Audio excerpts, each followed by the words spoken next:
defense. I don't think anybody in this building was expecting that to go down how it just did. And just like that, the door is wide open for any one of those teams in that top 5 to try and win the tournament. I think everybody that is playing in this lobby now saw that in the feed and realized what's at stake. And for Peterbot and Pollo, in that last game, they didn't land on them. They went and hunted them down. Now, Taco, there's only one team in their path. But you can't forget about who else is hot on their heels. Shark and Teeny. Only 5 points separating them between the next spot on the leaderboard. And with that in the back of their minds, sure, you can keep Vico and Malabuka, but if the fight takes too long, you might just be cooked for it. Skull dice. Skull dice. Skull dice. Sky forward. I'm fine. Be calm. Yeah. I know. Stay calm, Malabuka, reminding Vico, the job is not finished. Stay calm, our chance to strike is now. We're having all these conversations about Vico Malabuka, Sharktini, Peterbot Pollo. We can't leave Acorn and Bolts out of the mix. 295 points. I believe not too far behind them either. Swizzy and Pixie sitting around that 274 threshold. But Wonky Land fairly undisturbed for the time being. Teeny and Shark just going to surge base it out. But at this rate, the lobby is going to be picking up in pace rapidly because currently every single one of these teams you would anticipate, maybe they try to take out each other. Maybe the gloves just come off with Sky and Scroll being out of the lobby, but they don't want to risk what they feel like is their best shot at first. I mean, as the game goes on, the room for shenanigans tightens. And honestly, it just becomes about putting your best foot forward and playing your best Fortnite here in game number 8. There is still so much to play for, not just that first place trophy, all across the lobby. Players desperately fighting for a spot in the top 15 to qualify for globals. And now everybody left in this one is playing for something here. But why not me? That's got to be the theme running through Vico and Malabuka's minds right now, but they have to stay focused. We saw Vico saying a prayer before the game began. It looked like his prayers were answered. He just has to finish his part of the deal now and deliver the goods. 10 points separate what Vico and Malabuka are at now. And first place on that leaderboard. And if they can get that, close out the game, they would be your Major 1 Summit champions. But they still have so much competition to watch out for. But again, Levin, you said it yourself, there's room for so much shenanigans. Shark is going to go down. Teeny's by himself. Iyamzo and Josh are the ones hunting him down in Wonky Land. They've had a rough go about the day, and they're looking to try and change their fate in the final hour here. A massive game is necessary for Zoe and Josh to bring this one back, but when they've taken out a priority fragger here at Wonkyland in his own backyard, Josh and Iyamzo have the chance now to step it up. And everybody's been bigging up these newer faces at the top of the EU mountain. But here in game number 8, nothing but struggles from our bright young stars. It's up to the experienced vets, the former champs, to try and show them how things are done. Uh-oh. They know. Right now, they already got that elimination onto Shark. They see a giant surge base at the top of Wonky Land. Typically, this is where you would see them, but they just can't find them.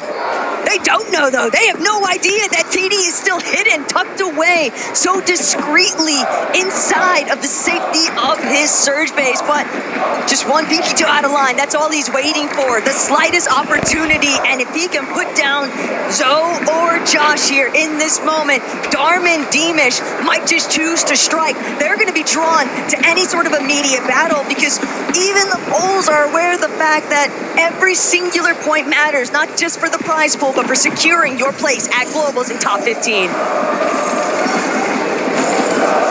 Yomzo and Josh will leave. And like you said, Taco, no clue in the world that Teeny was still right beneath them.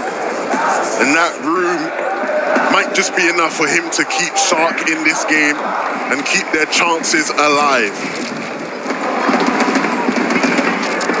Boyo up above, no fast moves coming at him this time around. And it's just, the gap is that close that they don't really have to worry about it. And a lot of extra heals for Peterbot and Poyo. A whole pizza shop underneath. And Peterbot is the one really taking the role right now, being on top of that surge power to take control of their Storm Surge. It's the fact that Poyo had dropped everything in his loadout to just prioritize gathering as much resources as possible, taking them back to their surge base because they know they likely saw it in the elimination feed too. Shark is gone. Sky and Scroll fully eliminated. So many top contenders now left in a very awkward position. And so their best bet might just be to play to their strengths. And Levin, earlier on in the last lobby, you called out the fact they're a team that tends to heat up as the game goes on. And right now, they're seemingly on fire. The only duo in this lobby to strike with 2 victory royales on the day. Yeah, and they might just go for a third tackle. That's the type of form they're currently in. When you've got the greatest of all time, Peterbot, and he's not even the best player on his team right now. Poyo playing at unbelievable levels.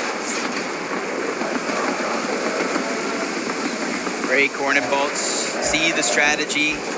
They kind of mix together the Fizz grenade, the shockwave, and that long launch pad towards the back, kind of moving out of render distance for most players as they quickly try to make their way in zone, and that's been a focal part of their game plan today.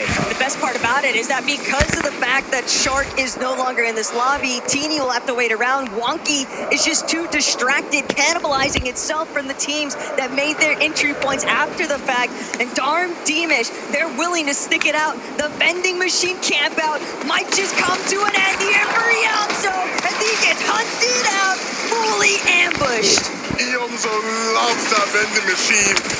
We saw him run to it so many times today, so many times in the lower bracket yesterday, and here he is punished in this final game. That information right there is huge. Teeny knows Yomzo and Josh took down Shark. Now he knows Darman Demas just took down Yomzo and Josh, so he knows it's still not safe to move out of there just yet. That sort of delay to his overall game strategy for Shark and Teeny in comparison to a team like Vico and Malabuka who have the luxury of just playing out their full Storm potential. They are not in any sort of rush. They just have to keep their wits about them, keep their bearings. Vico always drawn back, I think, to that moment when he used to play with Pink. The loot's free, but this time he's much more reserved, he's much more composed, and he knows it's all about staying side by side with Malabuka to bring this one home. When you have a player as talented as Vico, but as emotional as he can be, there is no better pairing than Malabuka. Stone cold, never too high, never too low. And against an on-fire Peterbot and Poyo, that is the temperament you need. Pete Poyo just non-stop scanning into the horizon. It's going to be so difficult for Prakash and Hero to even make their way over that hill face. They are looking to fully lock them out the edge of zone. Teeny has rebooted Shark, and so the marathon continues. Things aren't as easy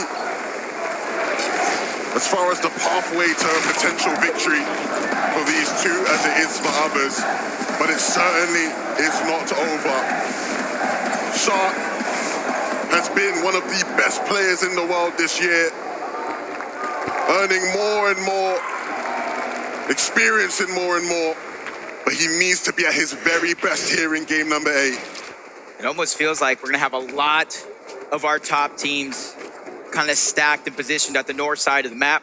We got Acorn and Bolts just saw Peterbot and Pollo. We know Shark and Teeny are towards the north, along with Vico and Malabuca.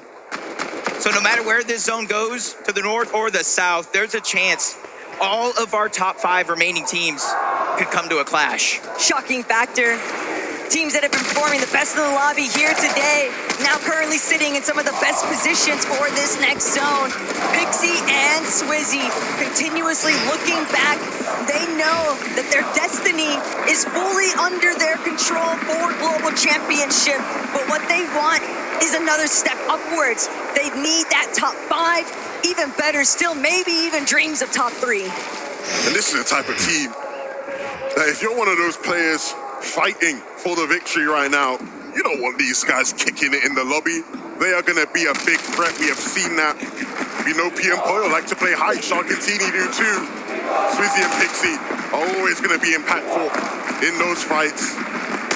Still so much talent in this lobby that can play spoiler to any one of our top 4 teams. Just got to keep in mind as well, we're so focused on first, rightfully so. That top 15 mark coming into this game is 214 points. Goes to show how stacked this leaderboard actually is on both ends of that spectrum. And old grudges might be restored here depending on what happens next. Cooper, Reed, so close to where Ritual and Agers were just at. I know it's easy to kind of sort the difference before the day has started, but it's another affair entirely to kind of throw salt in the wounds and find yourself eliminated by the team that's been contesting you all weekend long. But first and foremost, Ritual Agers, they'll have to try and sort out what's directly in front of them because the lobby's closing in and their wiggle room is just so limited. At points in today's competition, Shadow and Virgo look like the best representation NA was going to have. And while they continue to fight and be a threat, this final game will be their biggest test. Will they stumble in the final hurdle? Will they continue to do what they have done and be a solid team in this lobby? I like their thought process here. 104 below the damage threshold. Shockwaving through, could have instantly tried to fire off at anybody along that path, but they made it a focus. Get into the zone, get high ground, and that's going to be the best opportunity to get the damage that we need. But the thing about Shadow and Virgo is they're not a duo that we often see struggling to maintain their surge threshold. So the fact that they find themselves in this position just underneath, UNDX gonna solve that problem for them. A little bit of pressure alleviated, only 11 below, just one more tag necessary. They don't want to have to expend any of their Blueberry Mist grenades so they can avoid it, but players are just refusing to budge. No one is giving an opening, and that goes back to the original point. It's difficult to find your marks. 15 to 68, to even finding elimination on the Minori. A Virgo takes a shot from above. All good things eventually come to an end, only spending a short moment on top of that storm surge. Now they quickly fall below. It's active as well. Every 7 seconds, 25 damage will get ticked to eventually taken out, not knocked altogether. Swizzy's feeling it as well. 193. Even worse though, Taco, because he's by himself. And Swizzy's trying to do what he can to reserve those last couple of pizza slices, but the problem is the way that the lobby is folding into itself, it's just not going his direction. He doesn't have the openings he needs. He has to heal instead. Now chasing behind Jace, gets a big shot to open, but Jace is firing back. Swizzy got the knock, but he didn't get the finish, and he's out of here.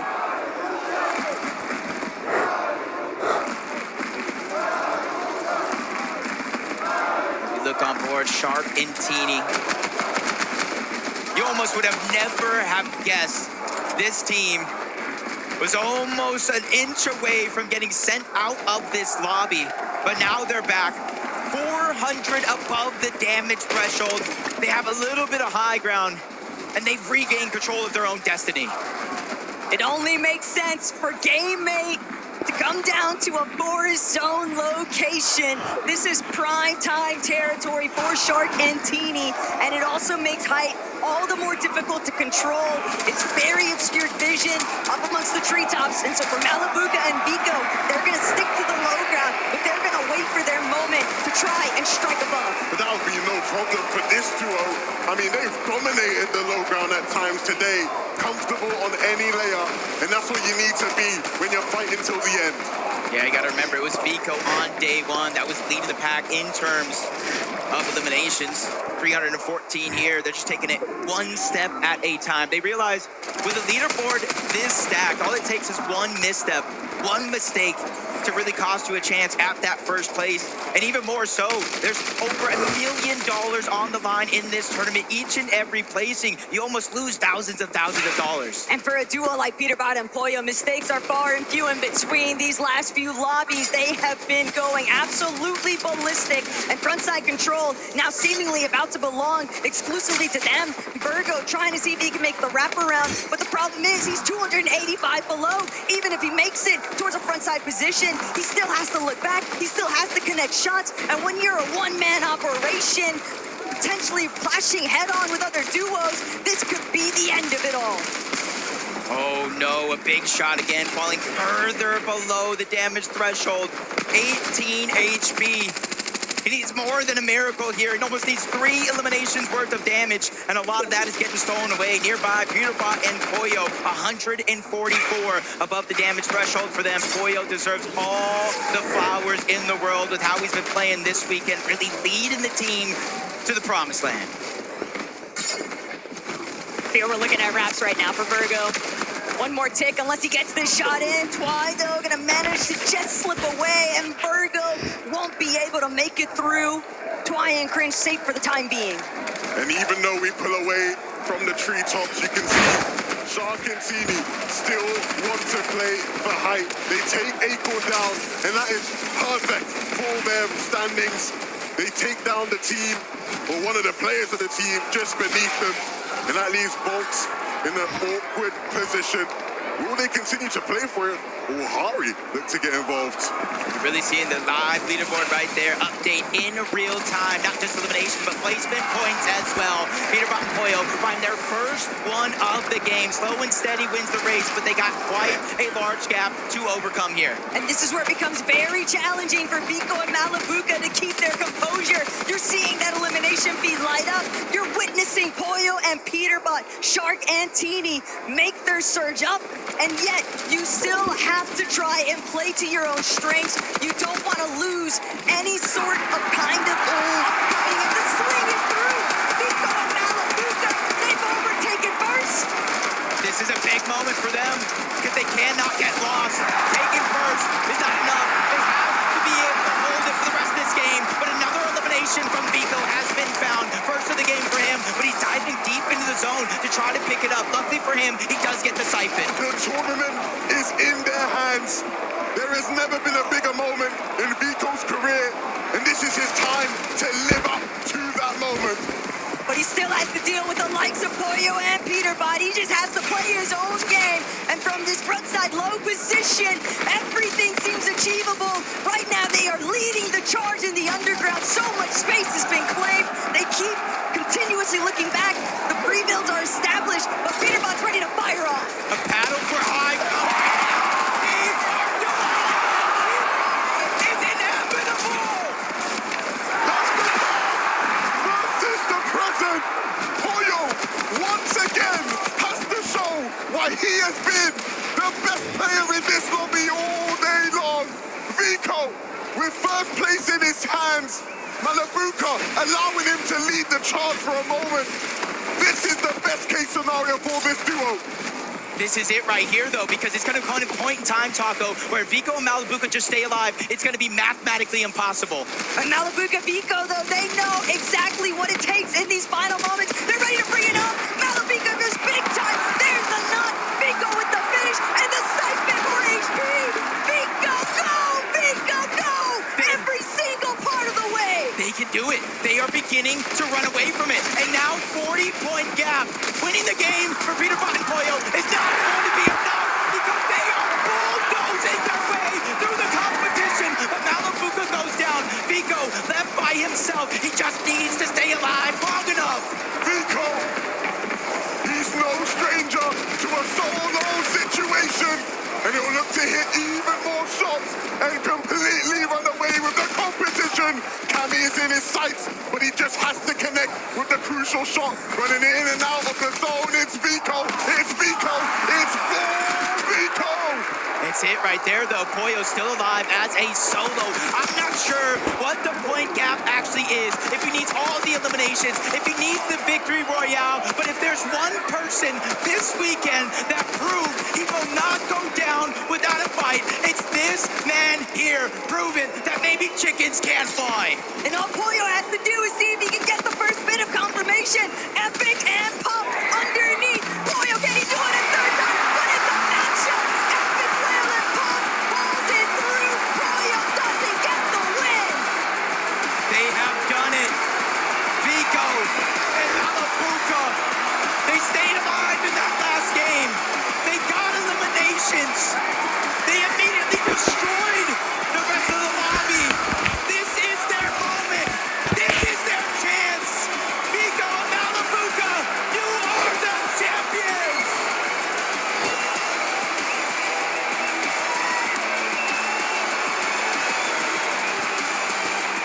And just like that, history has been made.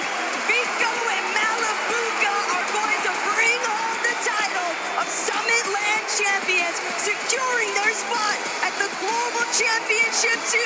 But that trophy, it belongs exclusively to Vico and Malabuka.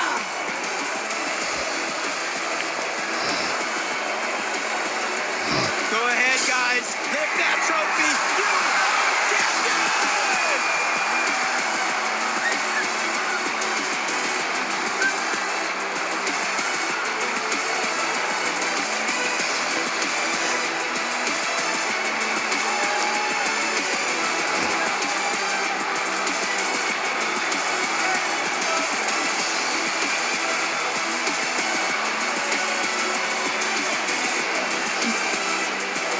The crowd were chanting your name, Vico. What an experience to finally win an Everest Land and to do it with a crowd that loves you. I mean, what can I say, right? I promised my mom I was gonna win this year, and I mean, And she's watching you right now. Is there anything you want to say to her? I'm gonna say it on German. Mama, ich hab's geschafft. Ich bin der beste Spieler der Welt. She's been at your side for so many years. We've watched you grow from a teenager into a champion. And Malabuka last year, 8th at Globals. It wasn't enough for you, was it? Yeah, well, I didn't stop at this. I got Vico as my teammate, and he just did everything. I couldn't have asked for a better teammate. And the two of you, it's like your opposites. Vico, you can see this man, he's so hyped all the time, even when you don't win. You, cool, calm and collected, but has this man changed you? He did change me. He did change me a lot because I really love to play with him. He just makes the game feel easier for me. And seeing the two of you together, Vico, you can see that crowd. They want a word with you. I want this man to see this crowd and to give them a message, Vico. What would you like to say to them? Danke für deinen Support, Düsseldorf. Ich hätte es niemals geschafft, dass ich das hier schaffe. Let's go! Vico loves this crowd, and we love you guys, Vico and Malabuka. Please take your positions. Please, Dusseldorf, one more time. Your first ever MSCS Major 1 Summit champions. It's Vico and Malabuka.